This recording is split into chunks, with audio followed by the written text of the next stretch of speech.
Nagulat kayo, no? Kala nyo Dingdong Dantes to? Mali kayo! Dingdong TV to! Mga diling! Ding! Ang bato!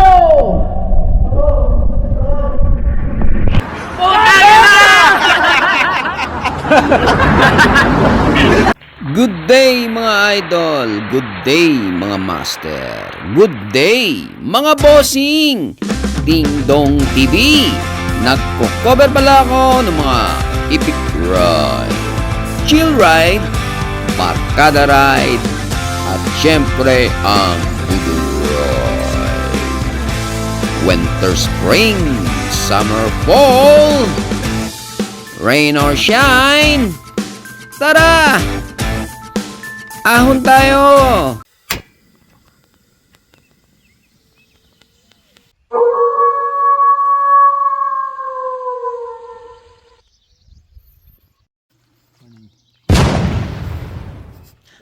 Lakas mo daw mag-ilik. Hindi ako makatulog eh. Nagchat pa kayo? Parang hindi na, wala self. Batuhan ng jokes eh.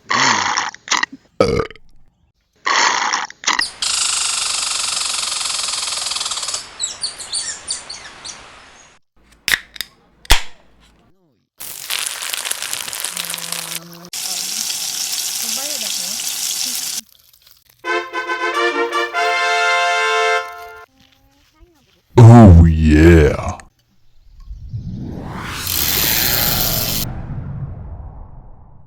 This is your win. Okay, 1, 2, 3. Ha? Kaya kunin yung pang ano sa...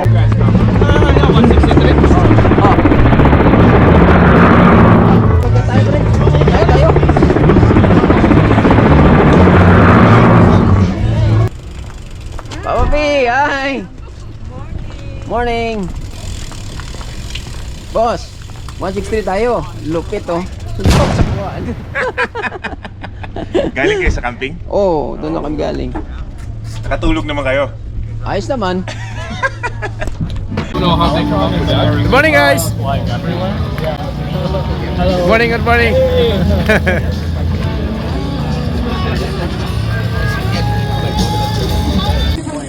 And double check that everybody has their helmet on.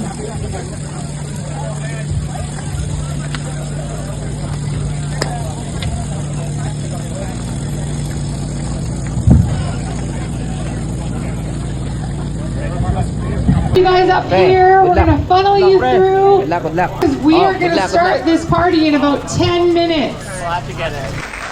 So these are the Pinoy Warriors.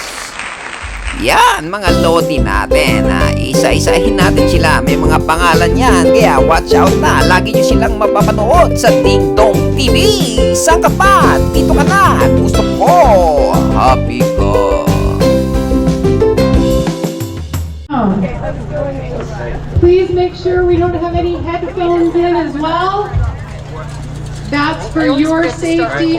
As a reminder, the road is not closed to traffic, so you will be riding with traffic today. Everybody ready? Oh yeah! Go!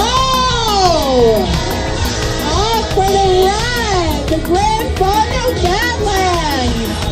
Have the best day, you guys! Jason, look at him go! Crazy!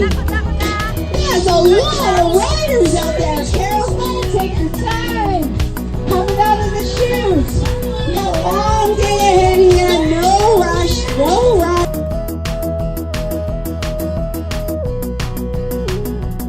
Yeah, there's some fancy looking kids out there. Right on. There's more coming. Like there's still more. Non-stop. So this 163, 163 kilometers. I think that's from Calgary to Lake Louise. How far is Broken Hollow to Calgary?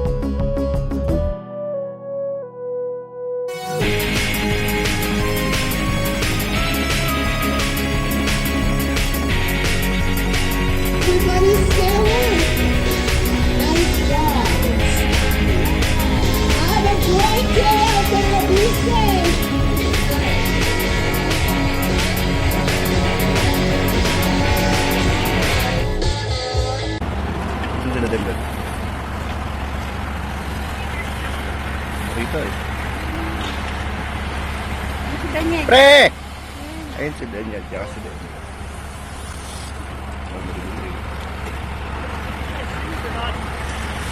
Sabi ko na nga ba, butan tayo na ito eh.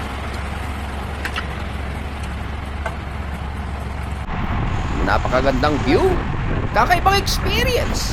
Feeling ko, nagra-ride ako sa mundo ng mga dinosaurs. Alright! Ibang klase talaga yung mga hudos. Ito talaga yung nagdala. Hudos, not hudas.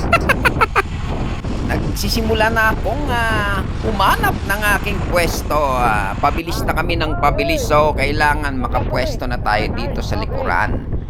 Hanap tayo ng malaki-laki para mataguan at talaga namang banatan ang ride na ito at nandito kami sa harap. Malalakas ang mga nasa unang grupo. Mararamdaman mo ang bilis ng piloton. Tumatakbo kami ng 40 hanggang 45 km per hour. Alright! Ayan, at maganda na ang pwesto naming tatlo dito. Ayan, si Ludimao at ang katabi ko dito si Abalayan. Alright, yun kaway-kaway pa siya. Ayos talaga. Ayan na, nagtitirahan na. Talagang Madina na ito. Papunta doon sa may ferry. So, ito na. Nandito na kami sa loob ng ferry.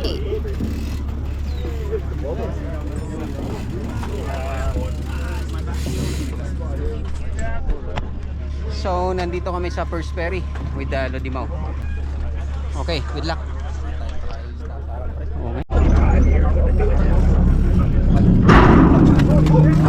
So, ayun, after ng ferry, climb ka agad. So, kailangan nakaprepare na yung gear mo para mabilis mong maiahon ito.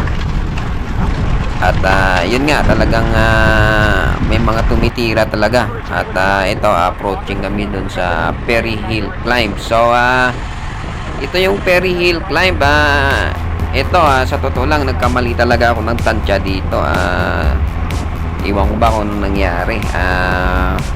Nakaset na sa mind ko na hindi ako titira kasi nakita ko dito sa charts na ang haba ng climb. So, umabot siya ng 2.5 km. Tingnan nyo naman dyan, na mayroong 14%, mayroong 20%, at mayroong 25%. So, sabi ko, ito, start na to ng climb. So, sabi ko, masyadong mahaba ito. Parang dalawang COP siguro ito kung talagang malupit na climb. Kasi first time ko naman mag-ride dito. So, hindi ko alam kung gaano talaga ka haba. So, kaya sabi ko mag-hold muna ako ng power. Hindi muna ako sasabay sa kanila. Sabi ko sa mga last 1 kilometer na natira, doon ko na sana ibubuhos yung power ko sa climb. So, ayun, talagang hindi ko talaga sinagad na idikit doon sa unang grupo kasi sabi ko nga mahaba pa. Sabi ko pa baka pagdating doon sa mga 25% at 20% mag-slow down din sila. So, makakatsa pa rin ako. So, yun nga ang tansya ko nagkamali. So, pagliko flat na, wala nang ahon. So, nauna na sila.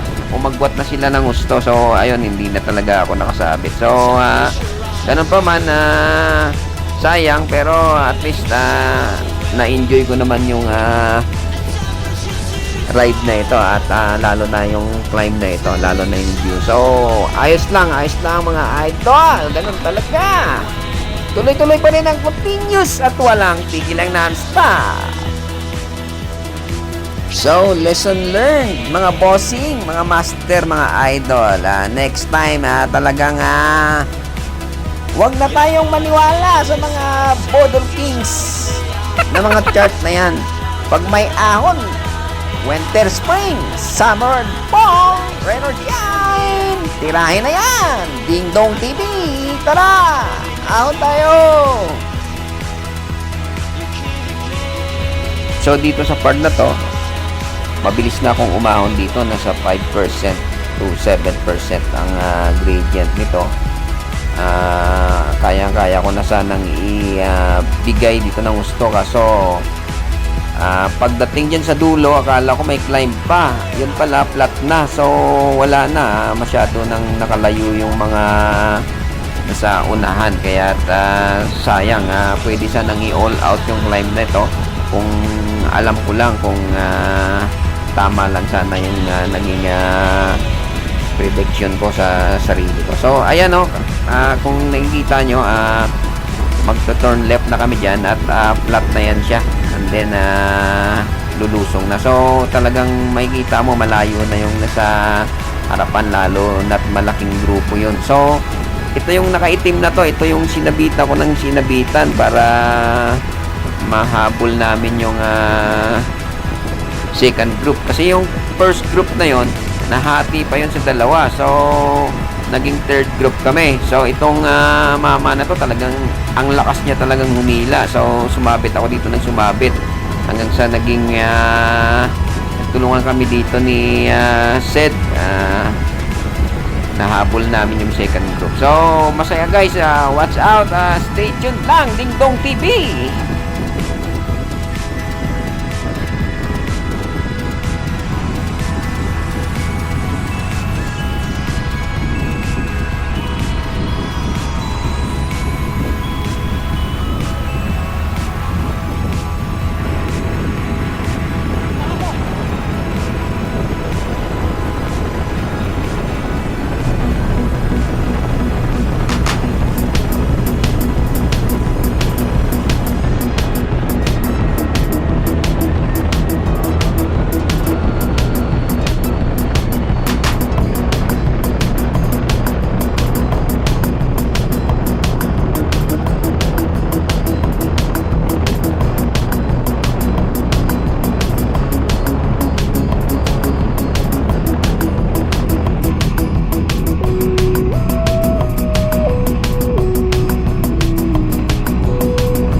On here, actually. This is the home base for the half marathon. We moved it last year to Midland. That's been the home for the half marathon for over 15 years. But they arrived here, right? It's not here right now. We just, well, that's from the time. Good job. That's you.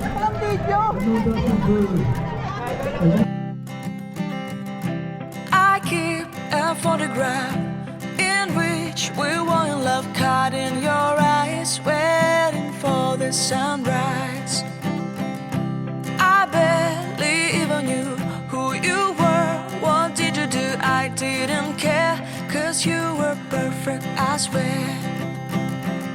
But somebody told me that